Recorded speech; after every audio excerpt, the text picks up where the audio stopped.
හරි. එහෙනම් හැමෝටම good evening. අද අපි කතා කරන්නේ ග්‍රාම නිලධාරී විභාගය අනුමාන ප්‍රශ්න පත්‍රාංක 2 ටෙස්ට් 2. ඒතකොට මේ වගේ විභාග 10ක් අපි ලියමු. අද දෙවෙනි එක ඔන්න නවීන ප්‍රශ්න පත්‍ර ආකෘතියට අනුව අපි පේපර් එකක් සැකසුවා. ඒකට ඇත්තම කතාව අලුත් ප්‍රශ්න පත්‍ර ආකෘතියට මම දන්න තරමින් මේ අපේ මේ පාර සකසලා තියෙන පළවෙනි පේපර් එක මේක. ඔයාලා මේ අරෙන්ද මේ රටාවට මෙච්චර ගණන් දාලා හැම ගානක්ම ආවරණය වෙන පරිදි පේපර් එකක් ඔය කලින් දැක්කේ නෑ නේද? හම්බුණාද? මට නම් හම්බුන්නේ නෑ සර්. නෑ සර්. නෑ. හම්බුන්නේ නෑ. එතකොට කොච්චර විභාගේ අමාරු වුණාද අපි ඊට වඩා අමාරු පේපර් කරලා යන්න ඕනේ. රයිට්. එතකොට සමහර ලාවට කාලෙ මදි වෙයි, මදි නෙමෙයි හොඳටම මදි වෙයි. ඒකට කාල කළමනාකරණය කර ගැනීම සහ විභාග ආකෘති අපි දැන ගැනීම සහ විභාගෙට මේ වගේ ගානක් ආපුවම බය නැති කරගන්න අපි නූතන ගණන් සහ නිර්මාණය කරන ලද ගණන් මේකට දාන්න ඕනේ. එතකොට පළවෙනි ප්‍රශ්නෙට මේක දාන්න හේතුව මේක ඉතාම වැදගත්. පහුගිය MSO පේපර් එකේ කළමනාකරණ සේවා නිලධාරී විභාගය සහ විභාග කීපයකම මෙන්න මේ වගේ සංඛ්‍යා වගු කීපයක් ආවා. ඉතින් ඒ සංඛ්‍යා වගු නම් ඇත්තටම මීට වඩා ලේසි. ඇත්ත කතාව. right ඒක ඔයාලට දැන් දාලා බෙන්නොත් මෙච්චර ලේසි එකක්ද අපිට ආවේ කියලා හිතේ. දැන් මේ සංඛ්‍යා වගු ඊට වඩා අමාරුයි. මේ සංඛ්‍යා වගු මේ ඔක්කොම හිස්තන් තියෙන්නේ. දාන්න විතරයි තනිකර පුරවන්න තියෙනවා. right එහෙනම් අපි මේක හිමීට පුරවගෙන යන් අද ලොකු වැදගත් ගණන් ගොඩක් කතා කරන්න තියෙනවා. රජයේ තරඟ විභාග සඳහා වැඩිම දැනුමක් නොමිලේ ලබා දුන් එකම YouTube channel වන චාවිදි මිල් YouTube channel සහ Speed IQ Class YouTube channel මෙහෙවනු ලබන චාවින්ද කුමාර 2025 ග්‍රාම නිලධාරී විභාගය සඳහා නව පන්ති ආරම්භයි. දවස් ගානට මාසෙන් මාසෙට අවසාන සම්මන්ත්‍රණ කිය මුදල් ලබා ගැනීමකින් තොරව විභාගේ පවත්වන තාක්ම එකම පන්ති ගාස්තුවක් යටතේ දැන් ඔබට IQ සහ GK පන්ති සඳහා සහභාගී විය හැක. සාම්ප්‍රදායික තරඟ විභාග පන්ති පද්ධතියෙන් බැහැරව ග්‍රාම නිලධාරී විභාගයට පෙර විභාග 10කට මුහුණ දීමේ අවස්ථාව. නවීන ප්‍රශ්න පත්‍ර ආකෘතියට අනුව වැඩ කිරීම. පන්තිය සඳහා සම්බන්ධ වීමට විභාගයේ නම සඳහන් කර 076 760 77 72ට WhatsApp පණිවිඩයක් යොමු කරන්න. විභාගයේදී පමණක් නොව පන්ති තෝරා ගැනීමේදීද ඔබගේ IQ දැනුම අනිවාර්යයෙන් පාවිච්චි කරන්න. එහෙනම් අංක 1 සිට 10 තෙක් ප්‍රශ්න වලට පහත සංඛ්‍යා වගු භාවිතයෙන් පිළිතුරු සපයන්න. සෑම පේලියකම සහ තීරුවකම 1 සිට 12 තෙක් සංඛ්‍යා භාවිතා කර එකම සංඛ්‍යාව නැවත නොයෙදෙන පරිදි පහත සංඛ්‍යා වගු පුරවන්න. අදාළ ඉංග්‍රීසි අක්ෂරයේ හිමි සංඛ්‍යාව ඉදිරියේ ඇති චිත්‍ර මත ලියන්න. හරි. 1 සිට 10 වෙනකන් අපිට ප්‍රශ්න 10ක් අහනවා. භාවිතා කරන්න පුළුවන් 1 සිට 10 තෙක් 12 තෙක්. එතකොට හරි මේකේ ABCD කියලා මේකේ තියෙන ඉංග්‍රීසි අක්ෂර 12යි. එහෙනම් එක කොටුවකට එකයි. නැවත යෙදෙන්නේ නැහැ. හැම එකම මේකට යොදා ගන්න ඕන. right? එහෙම දාලා මෙන්න මේ සංඛ්‍යා වගුව තෝරන්න තියෙනවා. එතකොට සමජෝතරස්‍රාකාර සංඛ්‍යා වගුව වල ඕන තරම් හදලා තියෙනවා. මේක ඊට වඩා ටිකක් වෙනත් සංඛ්‍යා වගුවක්. එතකොට මෙන්න ප්‍රශ්න ටික අහලා තියෙනවා. මෙන්න මේක පුරවන්නේ කොහොමද? එතකොට මේ වගේ සංඛ්‍යා වගුවක් ආවොහම මේ වගේ සංඛ්‍යා වගුවක් පුරවන්න නිශ්චිත ක්‍රමවේදයක් නැහැ. ක්‍රමවේදයක් නැහැ. ඒ කියන්නේ මෙන්න මේක දැම්මහම මේක වෙනවා කියලා නැහැ. තනි කර මේ වගේ සංඛ්‍යා වගුවක් හිතලා දාලා තමයි ගන්න වෙන්නේ. හැබැයි මේකේ මෙතඩ් එක මොකද්ද? වන් බෙගු එයා. මොකද්ද? වරහන් අල්ලයන් බෙදීම ගුණ කිරීම එකතු කිරීම අඩු කිරීම. මෙන්න මේ පිළිවෙලටයි මේ වගේ එකක් තිබ්බොත් කරන්නේ. හිතන්න මේක. මෙන්න මේ පැත්තට කරගෙන යද්දී ಗುಣ කිරීම සහ බෙදීම කියන එක නෑ. කොහොමත් මේකේ වරහණු වල නෑනේ නෑ. එතකොට ඊළඟට බෙදීම ගුණ කිරීම තියෙන්නේ. මේකේ මුකුත් නෑ අඩු කිරීම එකතු කිරීම පමණයි තියෙන්නේ. අන්න ඒ වගේ වෙලාවක මෙන්න මේ පැත්තේ සිට පිළිවෙලකට කරගෙන යන්න. right මේ පැත්තේ සිට පිළිවෙලකට කරගෙන යන්න. එහෙම නැතුව දැන් ගුණ කිරීම බෙදීම තියෙනවා මේ පැත්තට මේ අන්න ඒ වෙලාවට ඉස්සල්ලාම බෙදීම භාවිතා කරන්න මේ වන් බෙගු එයා ක්‍රමයට හදන්න. right මේක අපි සිද්ධාන්ත පන්තියේ මේ වගේ ගානක් කතා කළා. right මේ වගේ ගණන් සංඛ්‍යාවක සිද්ධාන්තව කතා කරලා තියෙන්නේ. ඒතර මේ theory method මම කතා කරලා තියෙන්නේ. සිද්ධාන්ත ගැන අපේ A class එක. right එතකොට පේපර් කතා කරනවා අපේ B ක්ලාස් එක. ටෙස්ට් එක අපේ මේ දෙකේම තියෙනවා. මොකද මොන ළමයාත් මගේ පන්ති යනවා නම් ටෙස්ට් එකට සහභාගී වෙන්න විභාගෙ ලියන්න. රයිට්. එහෙනම් අපි මේක කොහොමද එන්නේ කියලා දැන් එකින් එක දාමු. දැන් ඔයාට පැහැදිලි 1 සිට 12 තෙක් එන්නේ. එතකොට මෙන්න මේ නිසා මෙතෙන්ට මේක එන්නේ කියලා කියන්නේ නිශ්චිතවම කාටවත් බෑ. කාටවත්ම එකවර එහෙම උත්තරයක් දෙන්න බෑ. right? එහෙනම් මේක ඉක්මනින් දාලා බලන කෙනා තමයි ගොඩ යන්නේ. දැන් ඔන්න කෙටි ක්‍රමයක් මට එන විදිහට මම ඔයාලට පෙන්නනවා. right? දැන් මේක බැලුවොත් ඔන්න 13 එන්න ඉලක්කම් ගොඩක් දාගන්න පුළුවන්. අයිඩියා එකක් නැහැ. මේ ඒ අතෙන් ඍණ උත්තරයක් ඇවිල්ලා අයිඩියා එකක් ගන්න බෑ. මේ ඍණ උත්තරයක් ඇවිල්ලා අයිඩියා එකක් ගන්න බෑ. මේ අතර බලන්න මේ ධන දෙකයි මොනව ඇවිල්ලාද කියලා ගන්න බෑ. right? මේ ඍණ 3යි. මේ 28යි. අපි මේක චුට්ටක් බලන්න මෙන්න මේ මෙතනින් පල්ලෙහාට මෙන්න මේක බලන්න 66 උත්තරය ඇවිල්ලා තියෙනවා. right? 66 විදිහට උත්තරය ඇවිල්ලා තියෙනවා. ඔයාට 66 විදිහට උත්තරේ එනවා නම් හරිද? මේකට එන්න පුළුවන් සංඛ්‍යා මොනවද? හරි. අපි දැන් කතා නිකන් ගෝසාකාරී නැතුව බෑග්ග්‍රවුන්ඩ් එකේ සවුන්ඩ් නැති කට්ටිය අපි ටිකක් කතා කරමු. 66 එන්න නල් ළමයි. මොකද්ද මෙතන වෙන්න ඕනේ කියන්නකෝ. 66 එන්න පුළුවන්ද මෙහෙම ඔන්න. මෙතෙන්ට දානවා අපි 10. මෙතෙන්ට දාන්න ඕනේ කීයද? මෙතෙන්ට දාන්න ඕනේ කීයද? සම්පූර්ණම තියෙන මේ ಗುಣ කිරීමේ දෙක. ಗುಣ කිරීමේ දෙක. 10 ಗುಣ කිරීම 6 දැම්මොත් 60යි. මේ මෙතෙන්ට 4ද මොකද දාන්නේ? එතකොට කීයද? 120යි. එක දැම්මොත් අඩුම ඒත් 60යි. එහෙනම් 66 එන්න 1 12 අතර 11 දැම්මොතින් දීවල අන්න 11 දැම්මොතින් එකක් හරි. 11 දාලා ආයේ ගුණ කරන්න. 11 කීයෙන්ද? 2 11 3න් හරි 2කින් හරි 3න් හරි 2කින් හරි 11 3න් හරි 2කින් හරි. ඊට පස්සේ එකෙන් 1යි 6 එක වැඩි කිරීම 6 මොන වෙනවනේ 33යි 33 දෙකෙන් 22යි. ඊට පස්සේ 1යි 6යි 22 3ෙන් ගුණ වෙන්න ඕන 22 3න් ගුණ වෙන්න ඕනේ. මෙහෙම කියන්නේ එකක්.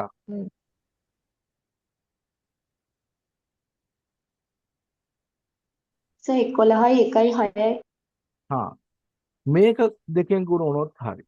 රයිට්. මෙන්න කීයද? 11 වල 2 22යි 66යි.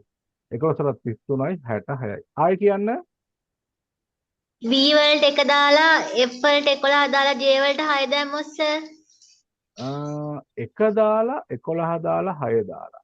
1 වරක් 11 11 11 වරක් 6 66යි. හොඳයි. ඒකත් හරි. රයිට්. දැන් ඔන්න අදහසක් තියෙනවා මේ තුනෙන් එකක් තමයි එන්න ඕනේ. ඔන්න අදහසක් තියෙනවා. ඔන්න ඔය තුනෙන් එකක් තමයි එන්න ඕනේ. ඒක හරි. දැන් අඩුම සංඛ්‍යාව භාවිතා කරන්න පුළුවන් මෙන්න මේකෙන්. නේ? ඒ කියන්නේ මේ 2 3 කියන එක මේ ගොඩ සංඛ්‍යා වලට ප්‍රයෝජනෙට ගන්න පුළුවන්. හැබැයි මෙන්න මේ සංඛ්‍යා ටික ආයේ ප්‍රයෝජනකට ගන්න ගොඩක් දුරට බැරි වෙයි. නේ?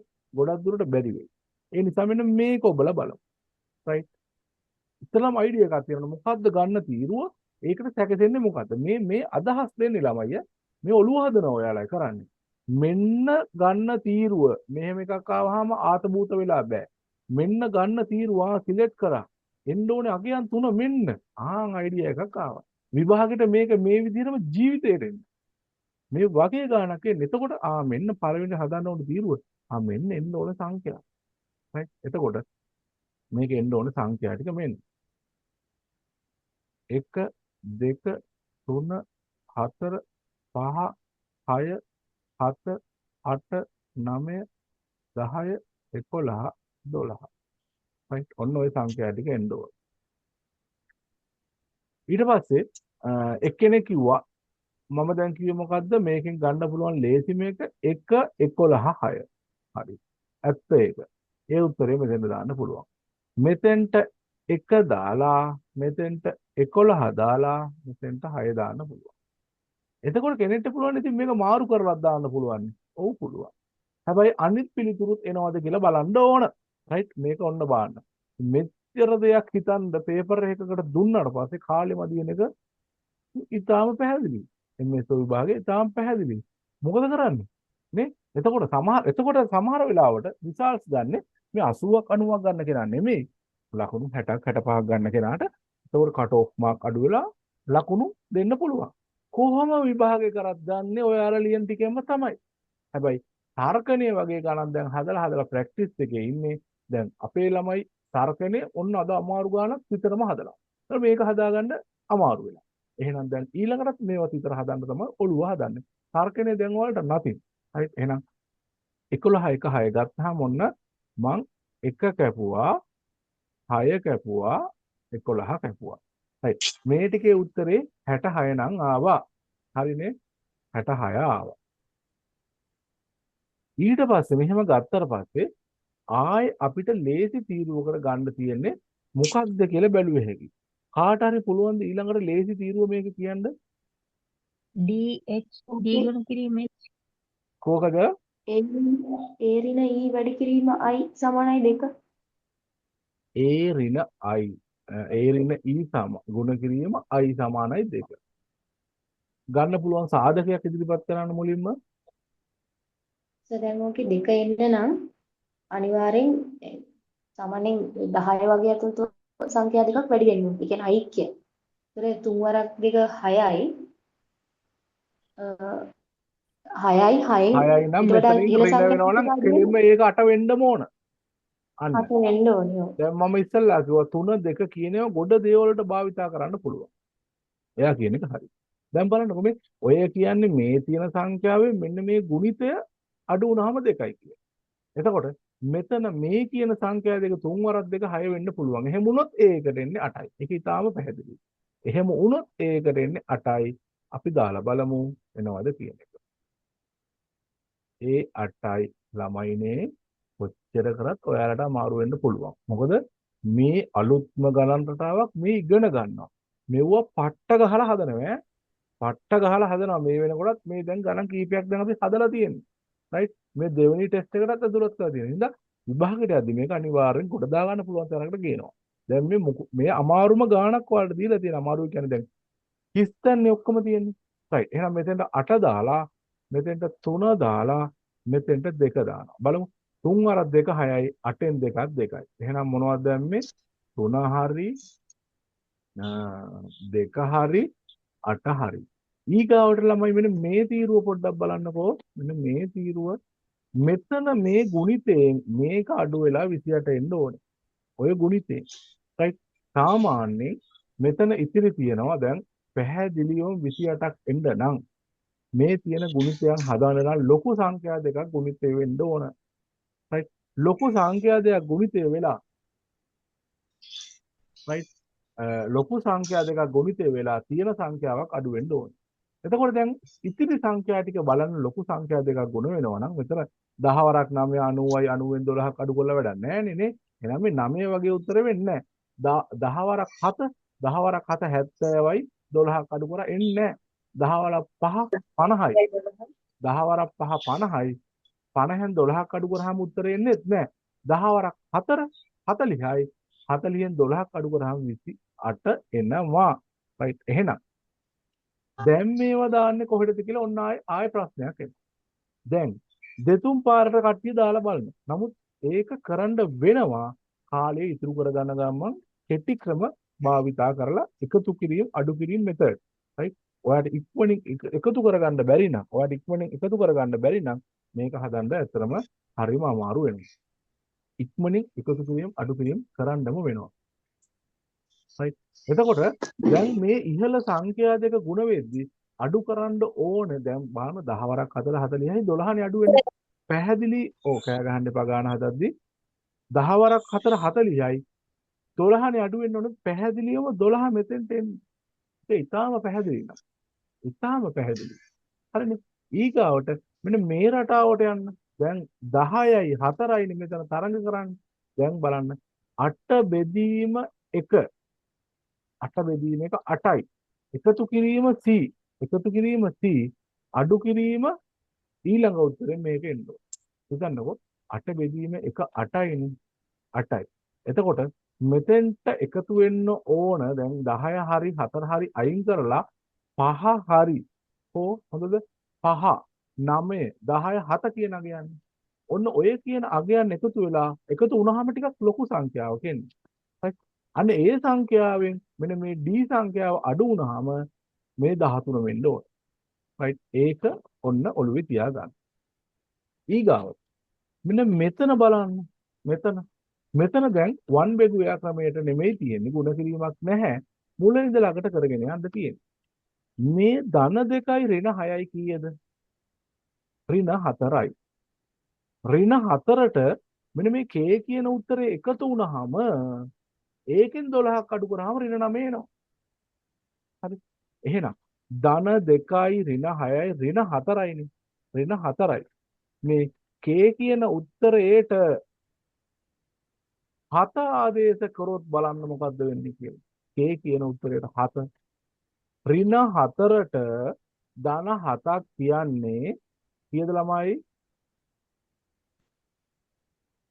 ඍණ 4ට ධන 7ක් කියන්නේ ඍණ 3යිද ධන 3යිද? ධන 3යි. ධන 3යි. හා මෙන්න 7 දැම්මා. ඍණ ඔන්න ධන 2යි ඍණ 6යි කියන්නේ. එහෙනම් එතන උත්තරේ ඍණ කීයද? ඍණ 4යි. ඍණ 4ට ධන 7ක් ධන 3යි. ධන 3ට ඍණ 12ක් ඍණ 9යි. හරි. හරිනේ. ඒක හරි. මේක හරි. මේක හරි. ඔන්න 7ක් ගියා. 7ක් ගියා. මේ තීරුවනේ එන්නේ. මේකේ මම කියවනේ ලොකු තීරුවක් කියලා. දැන් මේ බලන්නකො 8 බෙදීම එක 8යි. C උත්තරය තාම දන්නේ නැහැ. D උත්තරය ආපුවාම මේක. right? එහෙනම් මෙහෙම බලන්න. නිකන් දාලා බලන්න D ට අවශ්‍ය නම් අපිට දාගන්න තියෙන දැන් මෙතන 4 ගුණ කිරීම 10 හෝ 10 ගුණ කිරීම 4නේ. 40න් 12ක් 28යි. හරි. මුලින්ම මෙතෙන්ට 4 දාගෙන බලන්න. ඔතෙන්ට 4 දාගත්තොත් රවුන්ඩ් කරගන්නම් පස්සේ වෙනස් කරන්න ඕනොත්. මෙතෙන්ට 4 දාගත්තොත් මෙතෙන්ට 10 දාගන්න වෙනවා. මොනව කරන්නත් මේ උත්තර දෙක ඒ දෙකට යනවමයි. මේ 12ක් මෙතෙන්ට ගියා. එතකොට මෙතෙන්ට ගියා. එහෙම වුණොතින් 5 එන්න ඕනේ මෙතෙන්ට හරි මෙතෙන්ට හරි. ඉස්සල්ලාම මෙන්න මේ තීරුව ෆිල් කරලා බලමු. මෙතෙන්ට 10 ඕකේද කියලා මෙතෙන්ට දැන් තියෙන්නේ මොනවද? 9යි 5යි. හා මෙතෙන්ට 5 දාලා බලමු. ඔන්න 5 දාලා බලනවා. එනවනම් 5 දාමු. මේකත් කන්ෆර්ම්. එන්නේ නැත්නම් මේ දෙක මාරු කරලා 9 දාමු. හරිනේ. එතකොට 3 ඍණ 11 කීයද?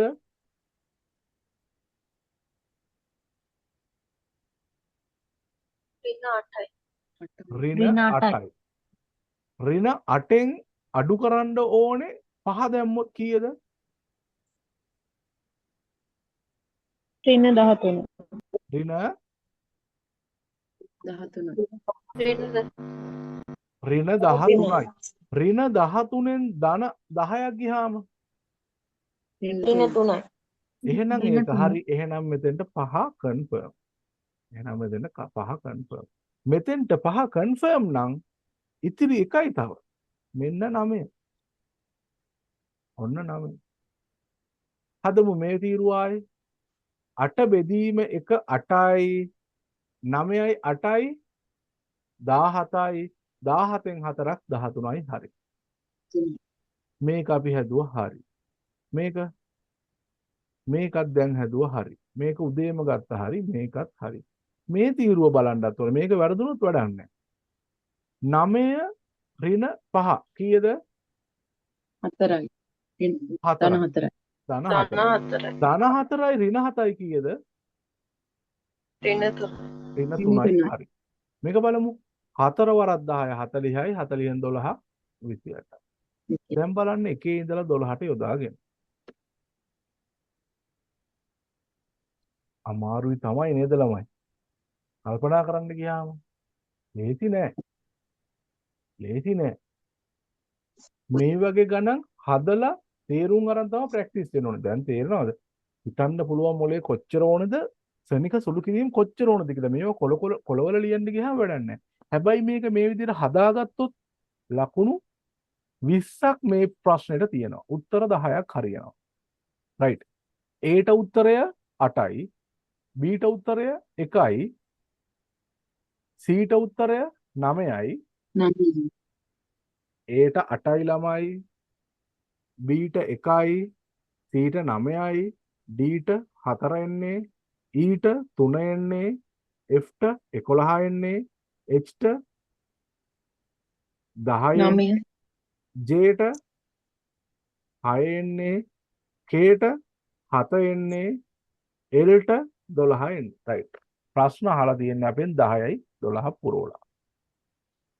චූටි දල අදහසක් හරි ආවද? ආවද? ඔව් සර්. මේවා දිගින් දිගටම පළවෙනි එකට හදනවා. සාපේක්ෂව. ඔව් සර්. මේවා හදද්දි බොහොම සංසුන්ව එන රිලැක්ස් එකේ හදන්න ඕනේ. ඔළුව ගිනි ගොඩක් කරගත්තොත් හදන්න බෑ ළමයි. හැබැයි මේවා අපි දිගටම හදන්න ඕනේ ඈ. එහෙනම් කියලා දීපු එක තේරුණාද ඔක්කොටම? ඔව් සර්. ඔව් සර්.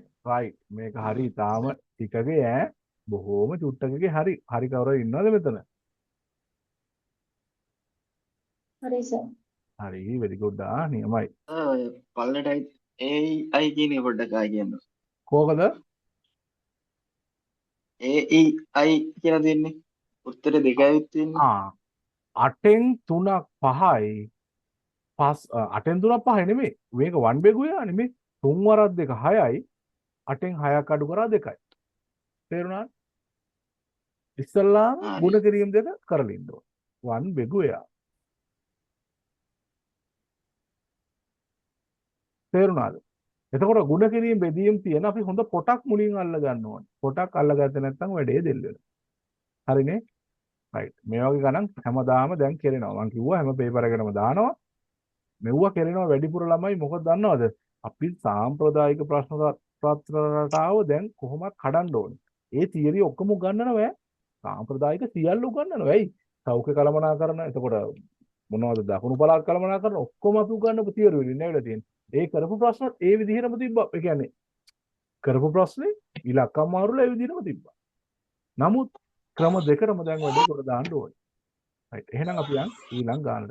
රජයේ තරඟ විභාග සඳහා වැඩිම දැනුමක් නොමිලේ ලබා දුන් එකම YouTube channel වන චාවිදි මිල් YouTube channel සහ Speed IQ Class YouTube channel මෙහෙවනු ලබන චාවින්ද කුමාර 2025 ග්‍රාම නිලධාරී විභාගය සඳහා නව පන්ති ආරම්භයි. දවස් ගානට මාසෙන් මාසෙට අවසාන සම්මන්ත්‍රණ කිය මුදල් ලබා ගැනීමකින් තොරව විභාගේ පවත්වන තාක්ම එකම පන්ති ගාස්තුවක් යටතේ දැන් ඔබට IQ සහ GK පන්ති සඳහා සහභාගී විය හැක. සාම්ප්‍රදායික තරඟ විභාග පන්ති පද්ධතියෙන් බැහැරව ග්‍රාම නිලධාරී විභාගයට පෙර විභාග 10කට මුහුණ දීමේ අවස්ථාව. නවීන ප්‍රශ්න පත්‍ර ආකෘතියට අනුව වැඩ කිරීම. පන්තිය සඳහා සම්බන්ධ වීමට විභාගයේ නම සඳහන් කර 076 760 77 72ට WhatsApp පණිවිඩයක් යොමු කරන්න. විභාගයේදී පමණක් නොව පන්ති තෝරා ගැනීමේදීද ඔබගේ IQ දැනුම අනිවාර්යයෙන් පාවිච්චි කරන්න.